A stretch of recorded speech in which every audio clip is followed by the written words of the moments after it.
नमस्कार दोस्तों, आज आपको हम जैन धर्म समझाएंगे। देखिए, इसको पूरा डीपली में समझाएंगे। इसमें जितने क्वेश्चन बनते हैं आपके एसएससी और अन्य अदर भी पेपर को लेकर आज पूरा डीपली समझाएंगे पूरा जैन धर्म। देखो, जैन धर्म के संस्थापक जो हुए थे सबसे पहले तीर्थंकर बोलते हैं इनको। जो जैन धर्म के संस्थापक वो ऋषभदेव थे।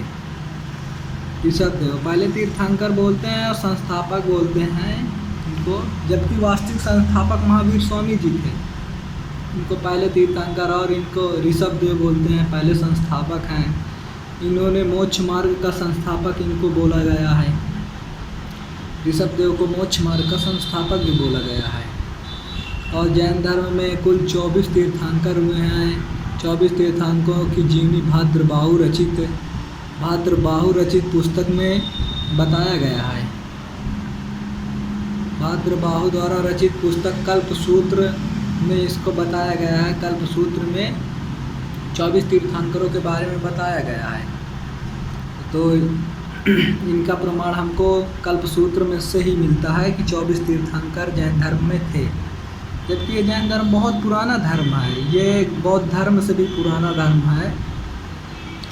और देखो, इनको ऋषभदेव को ज्ञान की प्राप्ति वट वृक्ष के नीचे हुई थी।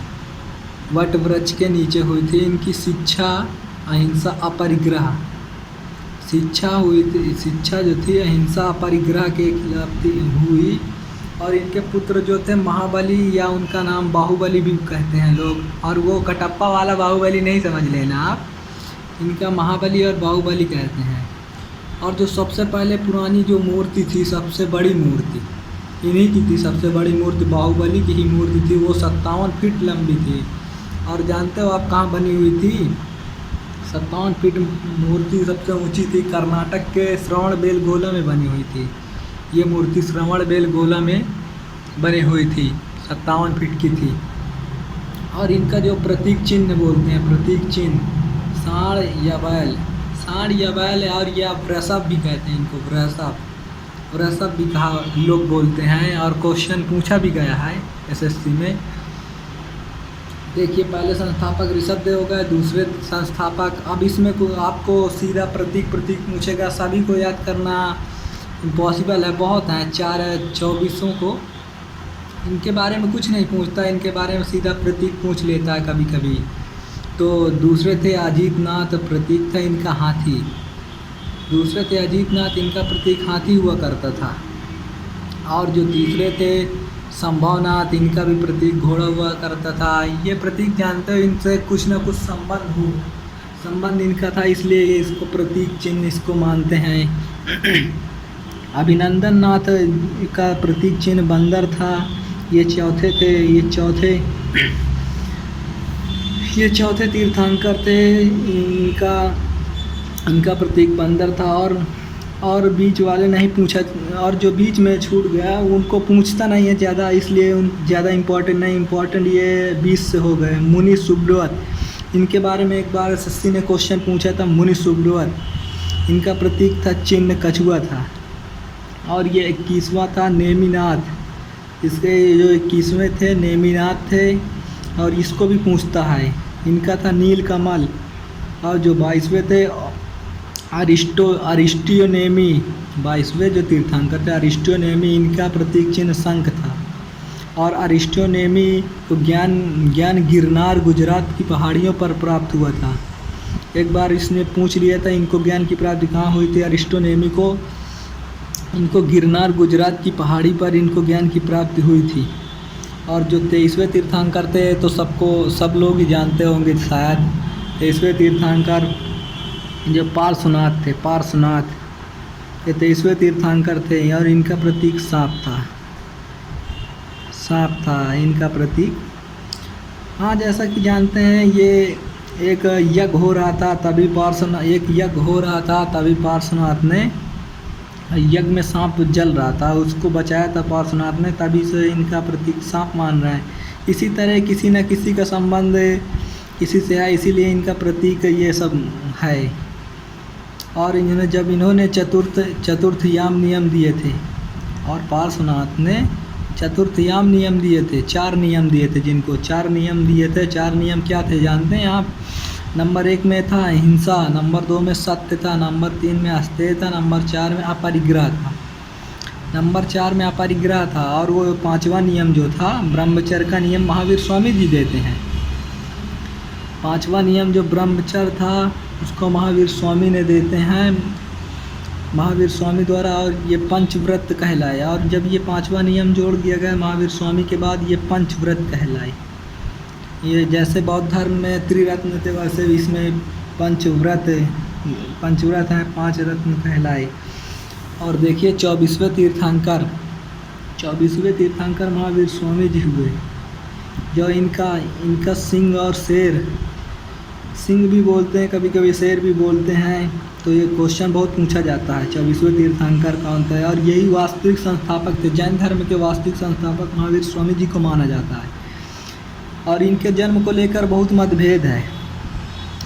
और कल्पसूत्र में इनको जन्म और मृत्यु के बारे में बताया। इनके कल्पसूत्र जो किताब है, कल्पसूत्र जो किताब है जिससे जैन धर्म का पता लगता है हम लोगों को, उसके माध्यम से इनका जन्म 599 बीसी में हुआ था, 599 बीसी में हुआ था। और इनकी मृत्यु 527 बीसी में हुई। ये 72 वर्ष जिए थे। इनकी जीवन काल जो था वो 72 वर्ष का था। अगर 599 बीसी ना दे तो 540 बीसी लगाएं, 540 बीसी देगा। जैसे मृत्यु में 527 बीसी ना दे तो 468 बीसी देगा। और ये 72 वर्ष ही जिए थे, ज़्यादा नहीं जी पाए थे, 72 वर्ष जिए थे। 72 वर्ष में इन्होंने बहुत जगह अपना धर्म प्रचार प्रसार कराया। जैसा कि इनका जन्म स्थान था, महावीर स्वामी का जन्म स्थान कुंडल ग्राम वैशाली बिहार में पड़ता है। कुंडल ग्राम वैशाली बिहार में पड़ता है। जन्म इनका हुआ था कुंडल ग्राम वैशाली बिहार में। और मृत्यु इनकी हुई थी पावापुरी, पटना जो पड़ता है, पावापुरी पटना। आप लोग को पता होगा पावापुरी पटना में पड़ता है, वहीं मृत्यु हुआ था, मृत्यु का स्थान है, वहीं मृत्यु हुई थी। इनके पिता जो थे वो सिद्धार्थ थे। सिद्धार्थ वो गौतम बुद्ध को मत समझ लेना, सिद्धार्थ वो सिद्धार्थ नहीं थे, क्योंकि ये गौतम बुद्ध के समकालीन ही थे। गौतम बुद्ध से पहले इनका जन्म हुआ था, गौतम बुद्ध से पहले इनका जन्म हुआ था महावीर स्वामी जी का।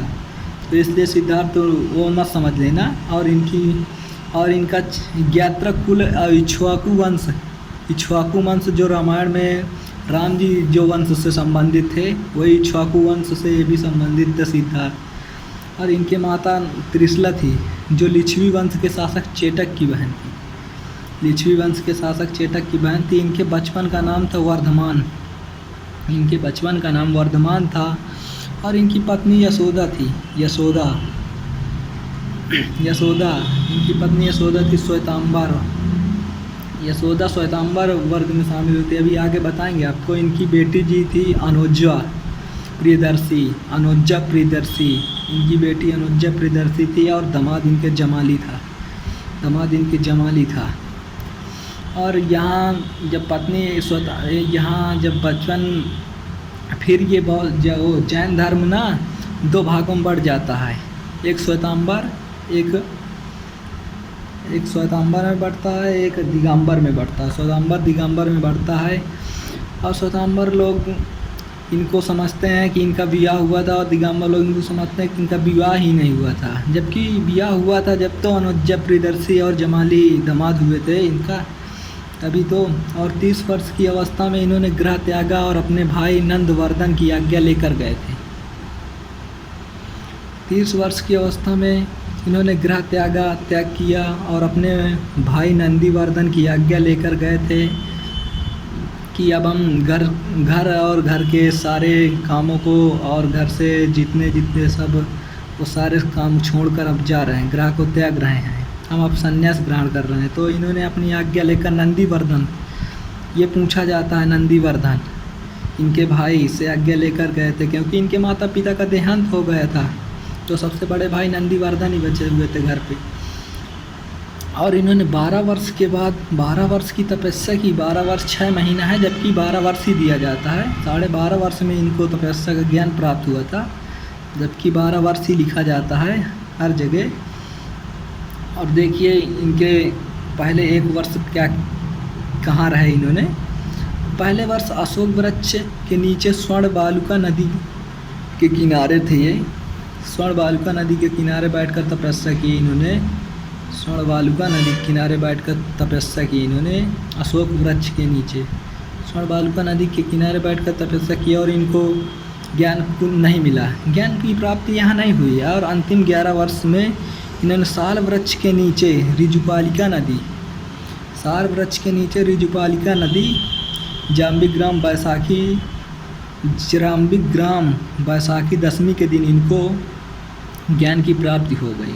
जाम्बिग्राम बैसाखी दशमी के दिन इनको ज्ञान की प्राप्ति हो गई। ज्ञान की प्राप्ति के बाद इनको क्या बोला गया, क्वेश्चन बहुत पूछता है, ये बहुत इम्पोर्टेंट है। ज्ञान की प्राप्ति के बाद इनको क्या बोला गया, निर्ग्रंथ, जो बंधनों से मुक्त हो उन्हें निर्ग्रंथ बोलते हैं। जो बंधनों से मुक्त हो उन्हें निर्ग्रंथ बोलते हैं। इनको जिन बोला गया, जिन, खुद पर जीत, जो खुद पर जीत हासिल करता है उन्हें जिन बोला जाता। और कायवलीन बोला जाए, आत्मा व शरीर के बीच का अंतर समझाना। आत्मा व शरीर के बीच का अंतर जो समझा दे उसको कायवलीन बोलते हैं। और इनका नाम यति और महावीर कहलाए। ज्ञान प्राप्ति के बाद महावीर कहलाए। इसके पहले महावीर नहीं कहलाए। ज्ञान प्राप्ति के बाद इनको महावीर कहा गया, महावीर कहा गया। और फर्स्ट उपदेश इन्होंने, जब इनको ज्ञान की प्राप्ति हुई तो इन्होंने भी सोचा अपने ज्ञान को देश में कुछ बांटा जाए और लोगों को जागृत किया जाए। और इन्होंने पहला उपदेश राजगृह में दिया था, अर्धमगधी भाषा में। ये बहुत पूछा जाता है किस भाषा में दिया था। पहला उपदेश राजगृह में अर्धमगधी भाषा में दिया था और अंतिम उपदेश पावापुरी प्राकृत भाषा में दिया था, जबकि इनकी भाषा प्राकृत ही थी। अर्धमगधी भाषा में पहला उपदेश दिया था क्योंकि इनकी भाषा अर्धमगधी थी पहले, और धीरे धीरे फिर ये प्राकृत भाषा में ही फिर इनकी भाषा प्राकृत हो गई, तो इसलिए सारे पहला शब्द बस अर्धमगधी में दिए थे और बाकी जितने उपदेश दिए थे वो प्राकृत भाषा में ही दिए थे। और इन्होंने एक सिद्धांत दिया, इन्होंने दिया सिद्धांत अनेकतावाद, स्यायवाद भी कहते हैं, सप्तभंगी का सिद्धांत भी कहते हैं। अनेकतावाद को स्यायवाद, सप्तभंगी का सिद्धांत महावीर ने दिया था।